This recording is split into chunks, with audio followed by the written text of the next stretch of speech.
So it's still the Eastern Business Report on the Afia Business Morning. I'm Nnamdi Obanya. The media in the Southeast and South-South faces a lot of challenges, from funding to patronage to availability of equipment and infrastructure. But two key things that stand out are lack of data on businesses, governmental and non-governmental agencies, populations, brands, as well as data on regional media for brands and agencies outside the region. While the other key issue is capacity for specialized roles within the industry. The absence of prominent and a pervasive media structure in the region means that there is a dearth of professionals who can engage in media activities. The question is, what do we do about this? And to help us analyze and answer the question is media development, social transformation and environment expert and legendary producer, Mr. Aro Leonard. Good morning and good to have you here. And it's great to be on Afia. This is my first time on Afia TV, surprisingly. It had to be me. It had to be me. It was always going to be me. Good to have you on this morning. Yeah. Let me start from here. You've seen many stations at their inception, and you've been able to see the trajectory of many stations from conception to inception and to going forward. Now, in the Southeast and South-South, there seems to be a very, very peculiar problem. Mainly, let's start with capacity. There isn't a lot of capacity, particularly for television in the region. And many have blamed it on, lack of TV stations in the region. But we saw other places when private, television stations even first started. It almost seemed as if there was talent already available. And the region has always had NTA and state television. So why is there a capacity issue whenever a media house wants to take off in this region? I don't think there's really a capacity issue. I think it's just harnessing the talent that is there. There can be a capacity issue in the Southeast, as far as I'm concerned. I'll give you a little bit of history. For instance, our own Dr. Kevin Ejiofor is still living. At 80-something years old, he's still strong. I believe he still drives himself. I still spoke to him a couple of days ago. Exactly. Now, we have those kind of people there. We have the, in fact, the best names. For instance, let's even take popular actor Pete Edochie. I remember initially I didn't know that he was even on radio till my former colleague Ellen Bassi told me that she did a youth service under him there in this your same Enugu, which was one of the ESBS in Enugu gave birth to a lot of stations across the country. Now, the Southeast exported a lot of talent to the other parts of the country. So I don't think it is like that. Now, if you even check it today, check some of the wonderful broadcasters you have, even in the country today, you'll see they are linked to the Southeast. So it's about harnessing this talent. Now, you find out that there is a culture. If you listen to a lot of Southeasterners, and of course my South people too, we have our own style different. Now, if you listen to a lot of Southeasterners, those who speak good English, even when you listen to the politicians, even some of the Agbero-like politicians, you find the way they speak. You find the way they comport themselves. You find out that when you have them on air as guests in front of the camera, there's always something, natural and special that they just fit in. I'm not trying to bring down some other parts of the country, but there's something natural about it in the Southeast. So it is there in the blood.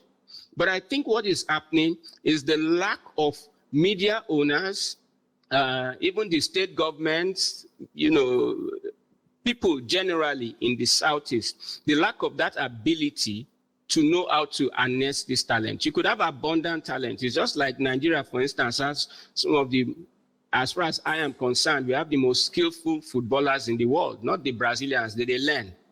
Okay? If Okocha has not told that to the world, if Osimhen has not told that to the world, then I don't know what we are talking about. But yet, because of our inability to harness these talents and channel them through the right path, where we'll make them turn to those kind of superstars that the world will adore, we find it that we keep drawing matches with Zimbabwe, losing to Benin Republic, and things like that. You get it? So that is the challenge. If we look deep down, just go into the schools, you find a lot of talent. But are we able to pull them together so that the industry can make good use of them? That's where the challenge is. Is the issue the same in the South? Because, I know as at 2018, when I was with Silverbird, rhythm was probably the only thing people were listening to in Bielsa. But now there's a whole lot of stations in Yenogwa. A whole lot of stations have been in Port Harcourt for a very long time.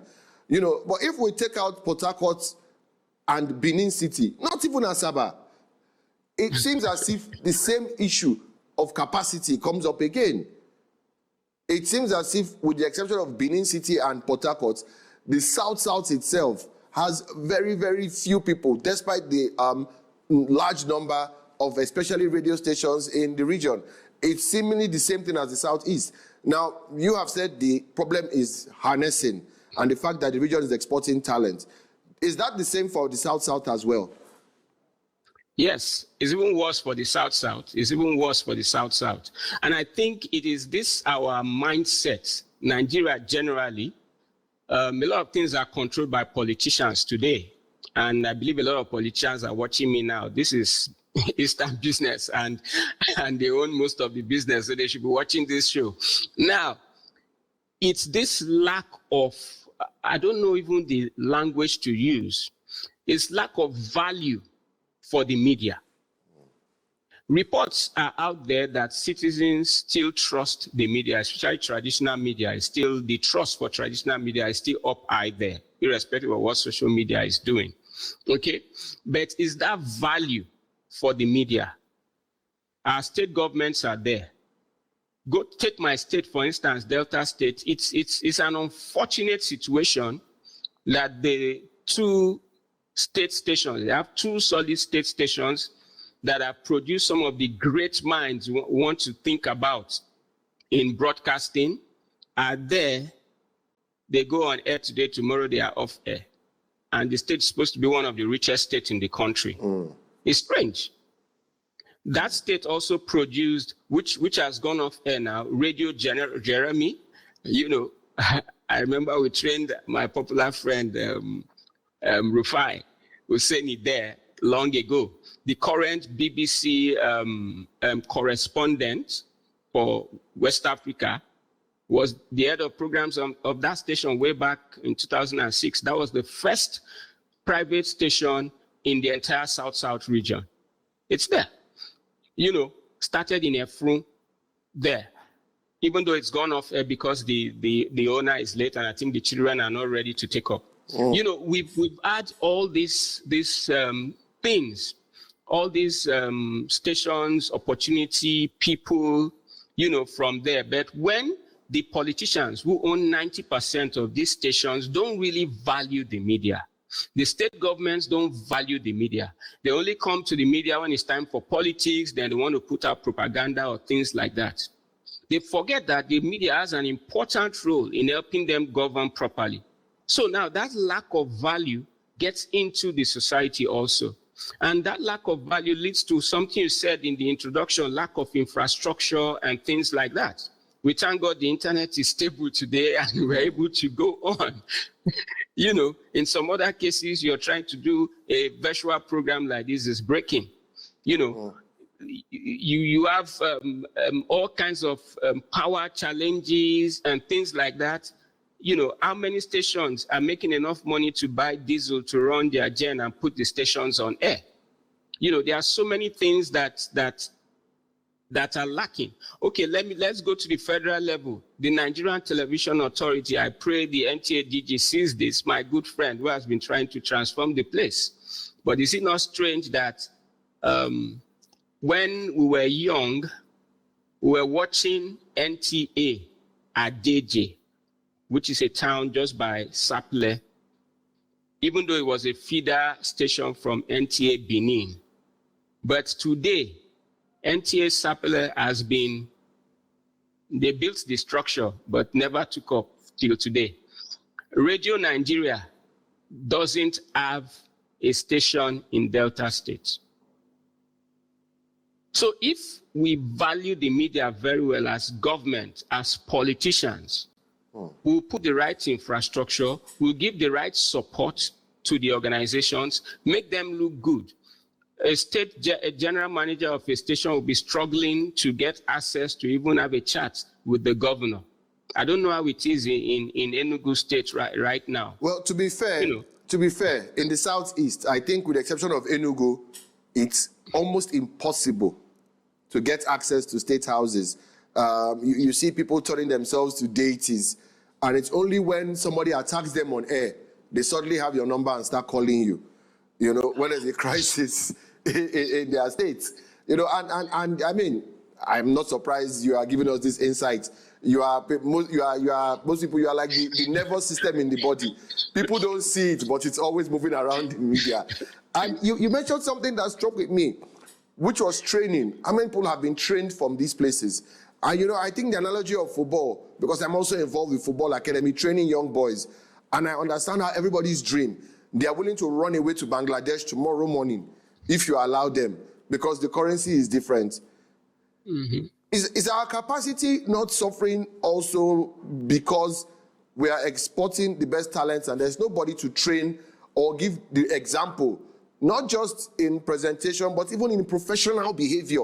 Because in capacity here, while talents may be here, lack of professionalism is also another key thing that affects capacity. Because if you are not professional, no matter how much talent you are, you will still be a burden on any media house. So, one, do you think that, you know, maybe we don't have people left behind to teach in the region? And secondly, what can be done to stem that tide so that the best don't get to a point and run away and leave nobody to set an example for the next generation? You're very right, because I helped set up a couple of stations around support stations in the Southeast and South, and it was a problem. That professionalism, now the talent is there. The talent is there, you could find it, but that professionalism was a problem. I remember in Imo State, I had to go recruit people from outside Imo State to come in just because all the people who were interviewing, even though they had the gift, they had the talent, they had the voice, they had the looks for TV, radio, everything was there. But that professionalism, that attitude was a problem. And that goes back to the society. What is going on in the way society values things like the way get rich fast and all those kind of things. Nobody wants to sit down, follow the process. This is what you need to learn to get to this level. So we are having that challenge. And you are right, because everybody that does well in the region, the next thing they're heading up to Lagos, heading up to Abuja, somewhere else, okay, to go. And because we do not have enough capacity building activities in the Southeast, we set up WABMA, the West Africa Broadcast and Media Academy, and that is one. How many are there? We've not really had so many of those kind of activities. Now, economically, people find it difficult to sponsor themselves to get trained.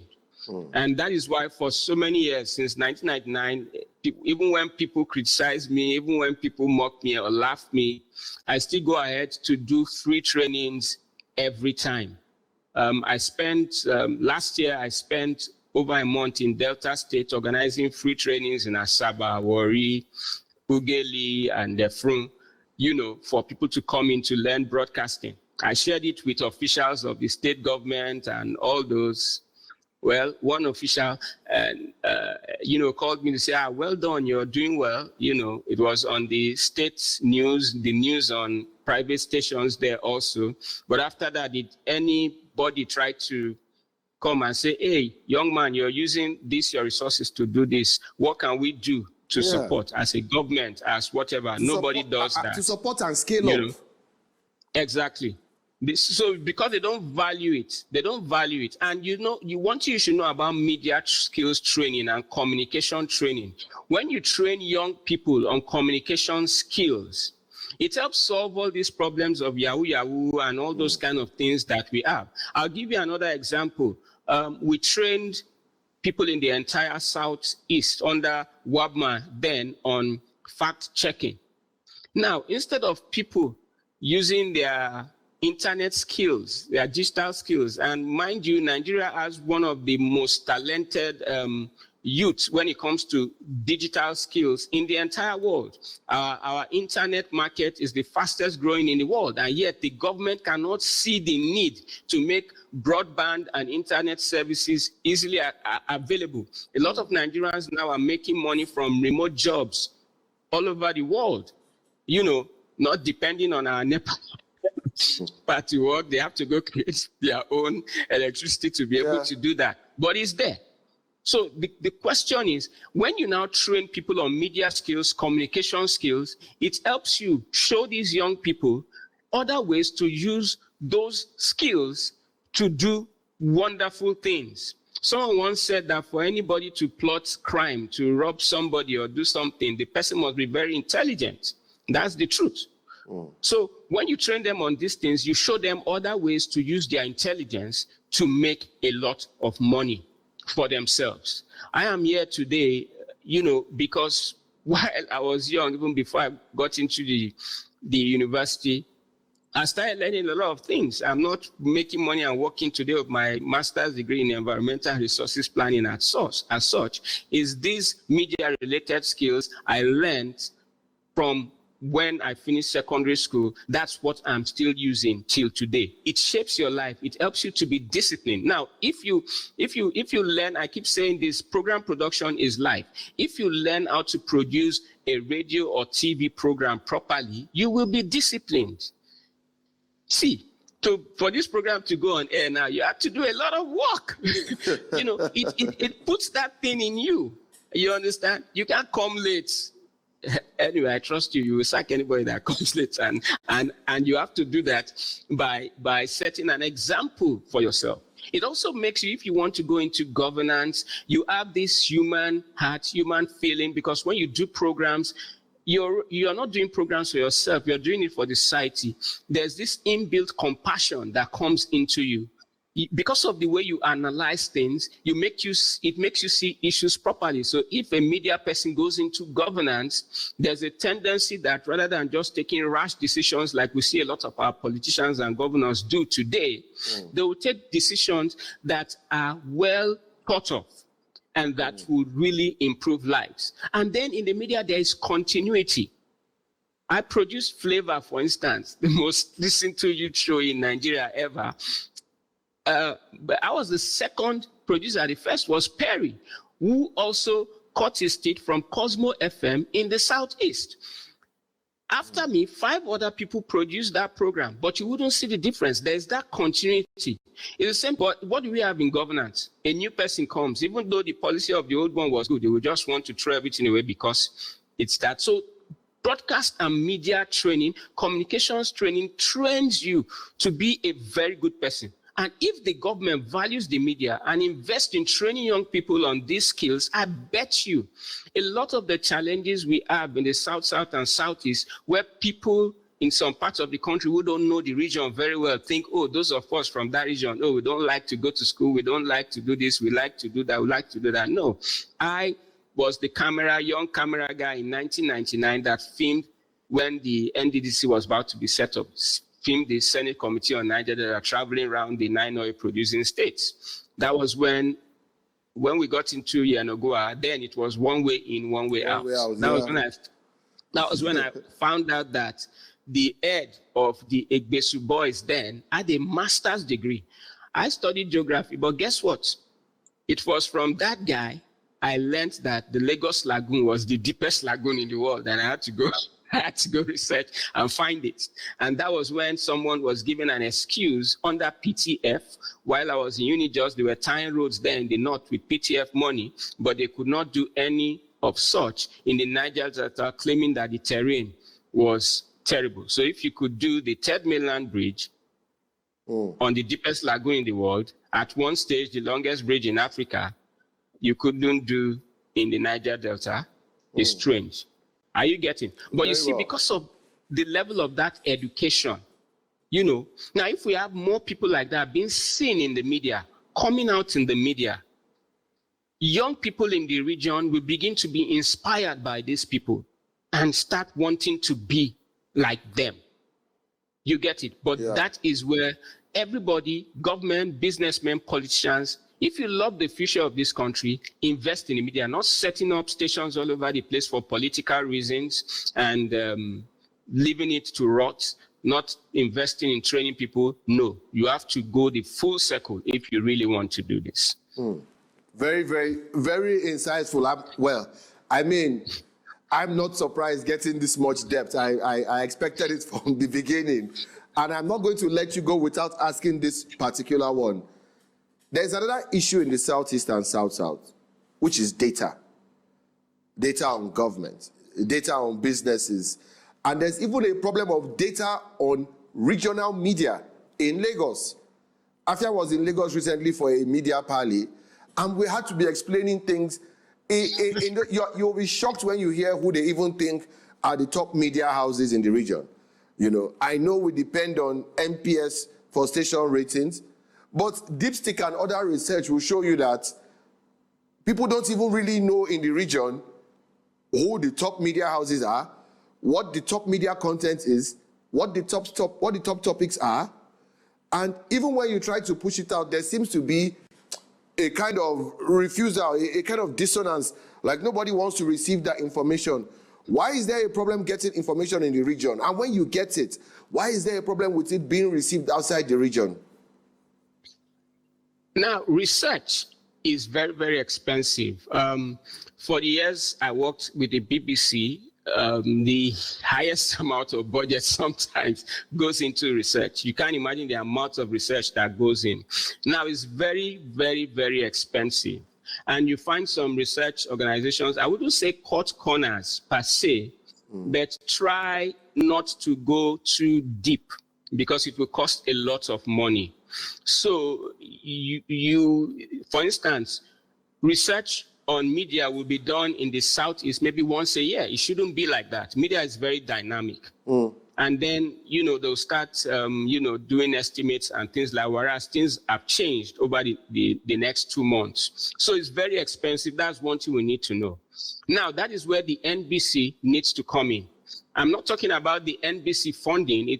Getting this research and this information is part of the core mandate of the NBC. Most of you only know NBC when it comes to fine, but NBC is huge on capacity building. I've said it so many times. And there's no way you can do capacity building and help the media to grow without having enough data and information. One of the reasons why the BBC content and everything the BBC does is always very successful is because a lot of funding goes into research. Before you see anything BBC come out, they've spent millions researching about it. So that is there. Now, what can be done is collaboration. That is the way. Now, let me share something that one of my good friends, Mr. Ike Okere, did in Enugu there. He inherited a station that was broke totally, had nothing. In fact, he was sent there to go raise the station from below the dead, something like that, the entire zone. And what did he do? He collaborated with institutions in the area. You have master's degree students, you have PhD degree students. Many of them do a lot of research on media, some peripheral aspects of the media. Now, the media too can come and approach these organizations, give them idea of what you want, for them to include it in their research topic. Now, he did that and did a little bit of research, which he used with master's students to get enough data that helped him to redesign programs, redesign content to suit. And before you know what was happening, within a couple of months, that station was up there. So that's one thing stations need to do because research is very expensive. You can't depend on those research organizations. Unfortunately, organizations like BBC Media Action that used to do a lot of research, which we share sometimes with some partner stations, we know what the UK is like. The funding is not there anymore. Yeah. Now, this thing I said about value, because the government also does not value the media and all this thing. They don't value data gathering. They don't value all that. They don't do it. But one thing that has been happening since the setup of this digital economy thing and the new ministry, just yesterday, the Minister of Communications, Bosun, shared information on his LinkedIn page. He always does that, goes for conferences here and there. He's been made the vice chair of the ITU. Now, a lot of funding goes into data gathering in the telecoms and that sector. So it's now left for the broadcast sector to link up with that sector and partner. And the NBC has to lead this. You know, I thought this would have come up because these issues came up way back 2014, 15, 16, during the tenure of our own Dr. Emeka Umba as the MBC DG then, when we had the broadcast digitization summits in Lagos. So these issues came up. These collaborations were supposed to be done even with some foreign organizations that were willing to invest in that sector. But unfortunately, over the last regime, the era of the Buhari regime, everything just was killed like that. We could have gotten funding and support from so many organizations to come in and do research, get data, and make this data available to stations, even if stations will be subscribing at a minimal amount. The current guys who do this research now, the MPS and all that, for them to do any research for you, it will cost them a lot. So if they charge stations high, how many stations are making enough money to be able to subscribe? So the motivation for them to even do this research is not there. So we are speaking to governments, the NBC, come together. You have the cloud. Pull these ministries together, combine resources together, look for international partners to come in. And guess what? International organizations, they are looking for data from Nigeria. And they have the money. So it's for us to approach them or put it as for anybody coming to invest in this country, make it as one of the items that they need to do before you will give them oil block, before you will give them, business licenses. I mean, that makes a lot of sense. Set up something, and they'll invest in it. And that is the way to go forward, because it costs a lot of money. The stations cannot afford it, but stations can also collaborate together. And let me say this before I leave. I saw one news, of Afia TV collaborating with Signature TV. That was one of the best news I saw this year. When broadcast organizations can also come together, share resources, share information. Listen, see, competition is there. But the only way we could succeed is when we work together. The landscape, the space, the audience base for content in the media is wide enough for everybody. Some people think we have too many stations in Nigeria, and I lie, we don't have enough. We don't have enough, especially TV. We do not have enough. And with satellite now, you are not just broadcasting to Enugu, you are broadcasting to the entire world. So we don't have enough. Thank you so much. I mean, very exhaustive, very informative, and yes, collaboration. You are a patron of our Guild of Media Managers, so how I feel about collaboration. It's something I believe everybody should do. Thank you so much, Oga Aro, for being here this morning. I'm going to Oga Aro, and as a Deltan myself, it pains me to hear Jeremy is off air. No Radio Nigeria in the States. I think only Akwa Ibom and Rivers are richer than Delta in terms of resources, and maybe with IGR you can only add Lagos. So it's a big shame. But we will keep doing our bit. I mean, a lot has been said today about how we can build capacity, how we can improve our research mechanisms. Thank you so much for being here this morning. We do appreciate, and we'll have you back again. Definitely. And thanks for interviewing me. I call him the big man. Thank you so much for being here. And that's all we can take on the Eastern Business Report. So stay tuned to DSTV channel 254 on DSTV, of course 17 on GoTV and 748 on Free TV. Till I see you at 10 a.m. on Monday for another edition of the Afia Business Morning. I'm Nnamdi Obanya saying, after your profitable business week, please do get some rest and bye for now.